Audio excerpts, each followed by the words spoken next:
कोणती कंपनी? आज आपल्याकडे सत्कार मूर्ती मॅम पल्लवी आपलं नाव सर. आपल्या आमच्या विद्यार्थ्यांना सर्वांना सांगावे आणि एकदम जोशमध्ये तुम्ही कसा तऱ्हेने अभ्यास केला.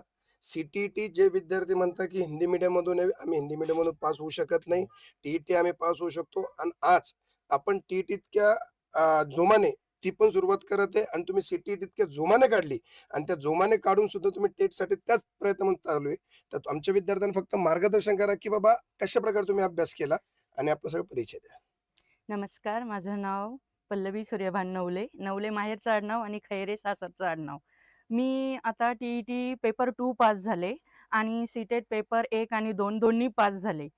तर मी तर असं सांगू इच्छिते, की जसं आपले गुरु असतात, जे आपल्याला परमेश्वरापर्यंत नेण्याचं काम करतात, तसे हे विनर स्टडी सेंटरचे जे सर्व शिक्षक आहे, ते तुम्हाला या स्पर्धा परीक्षेमध्ये नक्की यश मिळवून देतील.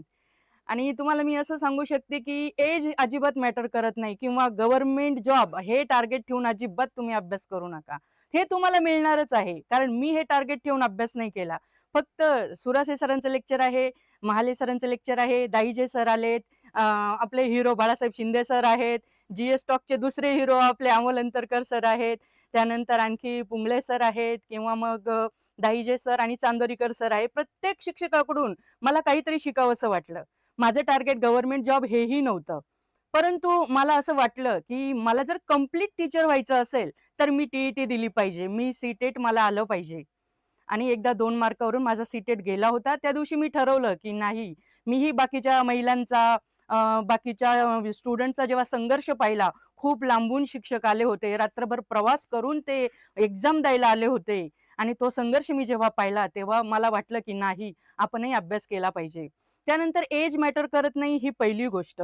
दुसरी गोष्ट म्हणजे स्टडी विनर हे जे सेंटर आहे, यामधले सर्व शिक्षक खूप छान आहेत, मेहनती आहेत.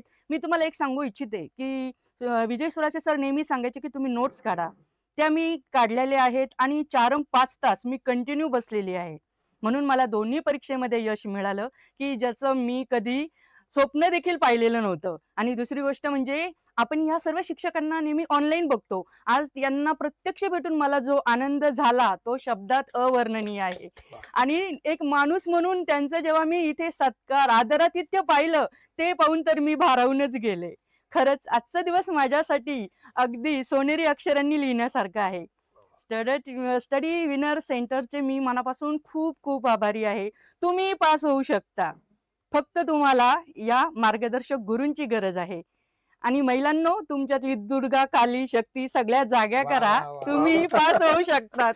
100%. धन्यवाद. हां. मॅडम माझं असं म्हणणं आहे, की आमच्या महिलांना फक्त इतकं सांगा विद्यार्थ्यांना, की तुम्हाला खूप विद्यार्थी बघत आहे आणि ऐकणार सुद्धा आहे. तर त्या विद्यार्थ्यांना मला इतकं म्हणायचं, की ज्या विद्यार्थ्यांना गणिताची खूप भीती वाटते, डी-एडच्या विद्यार्थ्यांना वाटतं नाही आम्हाला जर गणित आलं असतं आम्ही इंजिनिअरिंग केली असती, आम्हाला गणित आलं असतं आम्ही बँकिंग केली असती, आम्ही शिक्षक लागलो. आता टी-टीचं गणित आहे, टेटचं गणित आहे, बी-पी-एस घेणार आणि ते सर्व घाबरत आहे. त्यांना अशी भीती आहे.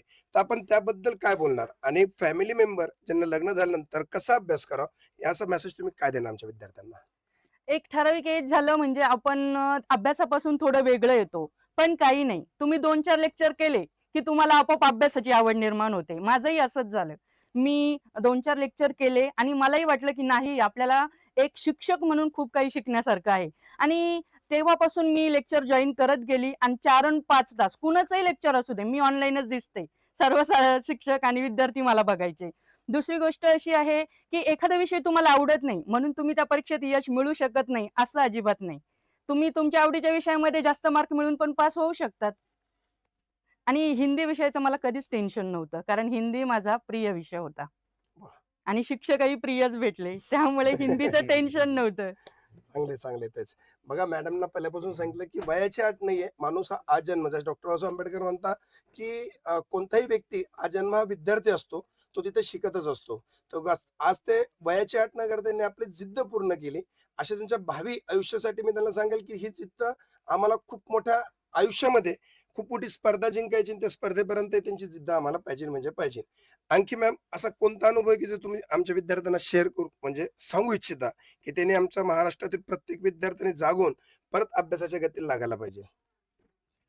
तुम्ही इतिहास जर वाचला तर त्याच्यामध्ये जो काही आपल्या ज्या वीर जवानांचा जो संघर्ष आहे, त्याच्यापुढे आपला अभ्यास आपल्याला किरकोळ नक्कीच वाटेल.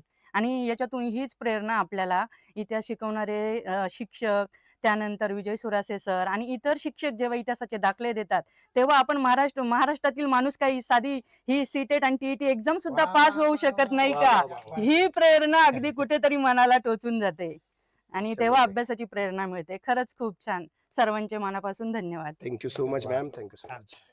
छान बोलता मॅडम.